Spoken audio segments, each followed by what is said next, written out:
Yesterday on the program, our guest Peter Thomson drew on his 24 years working in the Department of Justice to describe the unusual circumstances around the search warrant issued for the recent FBI raid of former President Trump's residence. As anyone who saw or listened to the interview yesterday can attest, we had too little time to cover the amount of information we had to cover, and so we have invited him to join us, and he has graciously agreed to do so again from the road. So joining me now to continue that conversation is former U.S. Assistant Attorney. Welcome back to the program. Do we have you? Yes, okay, there we are. Pleasure to be here. I can. Thank you. Now, yesterday, the first question I want to pick up a little, lay some of that foundation. You said that the warrant that was used to search President Trump's house was unusual in several ways. Can you remind us of what some of those were? Sure. The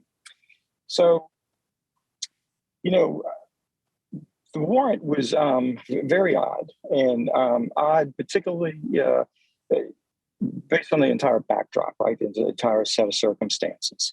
It's a warrant against, a former U.S. president. But what the warrant did is most warrants, and what I'll do is maybe go through what a standard warrant is supposed to do. So a warrant, a search warrant, is supposed to establish probable cause that a crime has been committed. And it has to establish probable cause that a certain individual committed the crime. Then it has to establish probable cause that specific evidence of that crime will be found in a specific location. So in this case, we really don't have the affidavit. So we're flying a little bit blind. But what this warrant does, and where it really, in my opinion, really goes off the rails, is that it is overly broad. It is clearly a fishing expedition. The documents, let me give you this example. So if there's a bank robbery and agents then get a search warrant to go search a house where they think the bank robber is located, they would specifically identify certain evidence of the bank robbery. Right. They would identify maybe a gun, they would identify a holdup note, maybe marked money. Okay, and that's the evidence that they're seeking. In this warrant, that with regard to Mar-A-Lago, they only specified one specific set of documents, classified documents. Everything else is arguably way overbroad. I mean, even beyond argument. Now, let me explain. So the Mar-A-Lago warrant says to the agents that you can go seize classified documents. In addition to seizing the classified documents, you can seize all the documents in the box or container where you found that classified document or documents. Peter? Without even specifying, yes, sir. Yeah, I want to get a point of clarification. How would an FBI agent recognize a classified document? So all classified documents are marked. They will either be marked, top secret, secret, or confidential. Sometimes they're marked even beyond that if there are, SCI or special access program code words. But they're clearly marked as being secret, top secret, or confidential. And so in this warrant allows agents to seize those documents, and that's fair. I'll give them that. But then the warrant allows them to seize everything in that box without even specifying what's in the box. If any documents in the box, they can seize, regardless of what it is. And then the warrant also gives them permission to seize every box, all documents in every box without any particularity if those boxes are in the same vicinity. Then it gets worse. Then the warrant says you can seize all evidence of, and then it names a violation. All evidence of. It states you can seize all information relating to, all information, whatever that is, that's not specific. Then it says you can seize any evidence of, and then it names a violation. That is beyond the pale. And that raises the question: how do you know if it's any evidence of? If the warrant does not specify the kind of evidence that we're looking for, in theory, anything could be evidence of. If you don't know the totality of the case, right? You could take the couch if you wanted to. No. Exactly. And a search warrant is not supposed to leave it to the discretion of the agent who serves the warrant. If it's up to the agent's discretion, then that really casts doubt on the validity of the warrant. And the other thing this warrant asks for is all presidential records, and goes directly to your point, and all government records. So what is a presidential record? That can be very, very complicated. And former U.S. presidents have a lot of discretion in actually deciding what is a presidential record. The National Archives has discretion in deciding what a presidential record. Some records created in departments of the White House are considered presidential records. Other departments are not. One speech the president gives could be a presidential record. Another speech could not. So to leave that to agents to try to figure out, just combined with all of the other deficiencies in the four corners of this warrant, I mean, effectively, it turns the Fourth Amendment on its head. It turns it on its head. And Peter, for those of us who are not part of this, again, in your experience, based on 24 years working in the Department of Justice, this is not how warrants are typically written? Oh, no, not at all. Absolutely not at all. Look, time and time again, the courts, federal courts, district courts, appellate courts, the U.S. Supreme Court have overturned fishing expedition warrants that do not with particularity describe the evidence that's being seized. You can't draft a warrant for all evidence of a crime. That flies in the face of the Fourth Amendment. And the way that they actually, so that's the substantive part of the warrant. But there's also a procedural part of obtaining a search warrant that really leaves me scratching my head.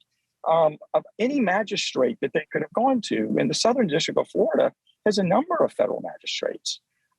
They picked the federal magistrate that clearly, or at least arguably, was not a neutral and detached magistrate. So when you bring an affidavit of probable cause to a judge or a magistrate, you want, and actually the Supreme Court has said this, that magistrate judge must be neutral and detached. Basically, he can't have a dog in the hunt. And right? One of the reasons why you believe he's not neutral, because he in fact recused himself in previous cases because he said he could not be neutral based on public statements he'd made critical of the president. Is that correct? I mean, that's correct. I mean, here you have Justice Department attorneys and agents choosing to go or allowing to go to present probably the most what's going to be the most controversial and scrutinized search warrant possibly in American history, that is sending shockwaves across the globe. And what magistrate do you pick or allow this to go before? Someone who has recused himself already in a president's lawsuit only a month or two before, because apparently he said, I mean, this is what I understand, said that he couldn't be, fair and impartial, and who has posted online impugning the integrity, the morality of the individual that you want to, whose home you want to serve a warrant on. I mean, this flies in the face of common sense and clearly legality and constitutionality. We're, of course, not talking about dumb people in the Department of Justice. And if we have a magistrate who, based on his own essentially admissions, was prejudiced against the party involved here, and in addition to that, this was a warrant that you describe as a fishing expedition, broader than you would be used to seeing. It almost seems that this search warrant was set up, it's designed to fail, it seems, because eventually, if criminal charges resulted from it, the first thing they would do is challenge the admissibility of all evidence gained during the search. And based on what we know, it seems that there's a pretty decent chance that all of this evidence would be ruled inadmissible. Well, again, we don't have the affidavit. So, and the affidavit presents all of the facts and circumstances that prove, at least establish probable cause that someone committed a crime. We don't know who they're alleging committed a crime.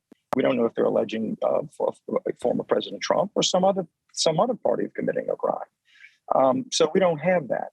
But what we do have is we have the four corners of the search warrant. Sure. And the four corners of the search warrant, to me, are clearly, inarguably, it's a fishing expedition. Peter, I want to move on to the next topic. You've mentioned this affidavit, and we have an affidavit in general is a sworn statement of something. But what purpose does an affidavit serve for a search warrant? And what information would we want to see if we could see what that would be helpful if we could see that affidavit? Well, it's a loaded question. Of course, the affidavit, there must be an affidavit, under the Fourth Amendment. A warrant shall issue only upon a showing of probable cause, right, that a crime's been committed and that certain evidence of that crime is in a place to be searched. So the affidavit does have to present, it is required. Who would that be there's from? A search warrant. Well, typically it's from the federal agent. A federal agent will sign the affidavit. I think under the rule, a federal prosecutor can do it, but as practice and procedure, it's usually always a federal agent, but always reviewed by Department of Justice personnel. And at this, a warrant of this significance, an application of this significance with the affidavit, I can assure you would have been reviewed by the Assistant Attorney General, whatever department is in charge, whether it's the Criminal Division or the National Security Division or another division, up to the Deputy Attorney General, the Office of Legal Counsel of the Department of Justice, and counsel to the Attorney General and probably the Attorney General himself. Now, also in our remaining moments here, I want to talk about the involvement or lack thereof of the White House. Karine Jean-Pierre, the White House spokeswoman, had this to say about the White House's awareness of the criminal investigation. Let's play clip 3. The president has been very clear and unequivocal about this, is that when it comes to law enforcement matters, investigation, the Department of Justice has complete independence. And he has said that during his campaign. He has said that as president, we do not interfere. We do not get briefed. We do not get involved.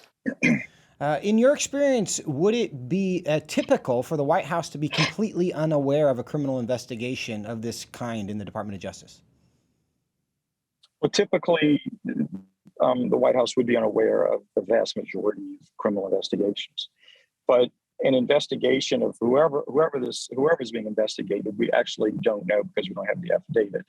But to serve a search warrant on the outgoing president of the United States and knowing the controversy this is going to cause, I cannot imagine that the White House would not have been informed. There's a White House liaison in the Attorney General's office.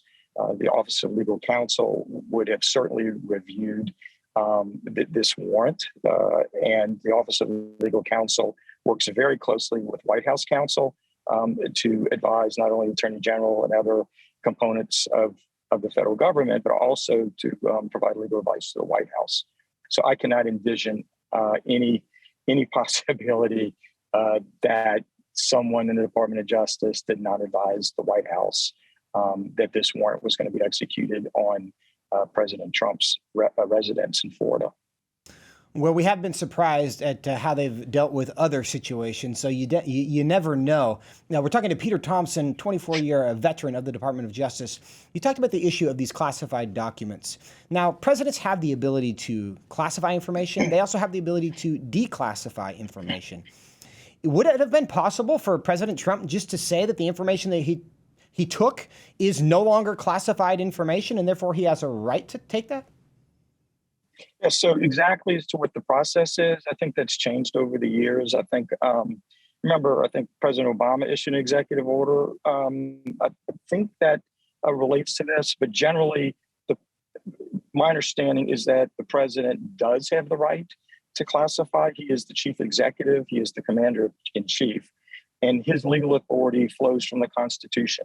It doesn't flow, in my opinion, from statutory law or from Congress. Yeah. His authority over national security information and classified information flows directly from the Constitution.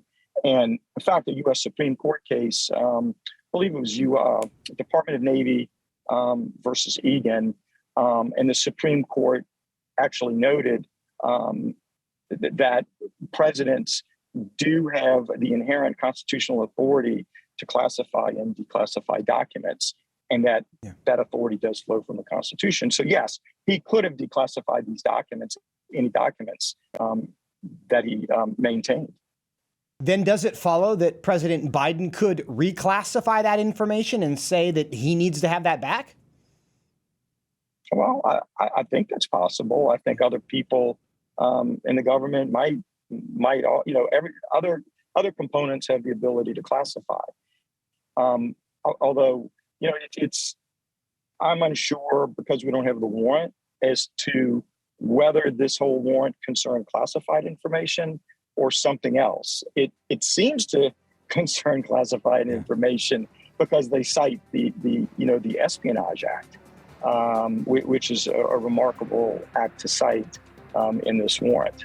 Well, Peter Thomson, we are out of time, but we thank you for taking more time because this has helped us understand this. We were all once expert virologists, and now we've become expert attorneys and experts in classified information online. But we really do appreciate the education you brought us in your time today. Thanks for being with us. No, thank you. Thank you very much.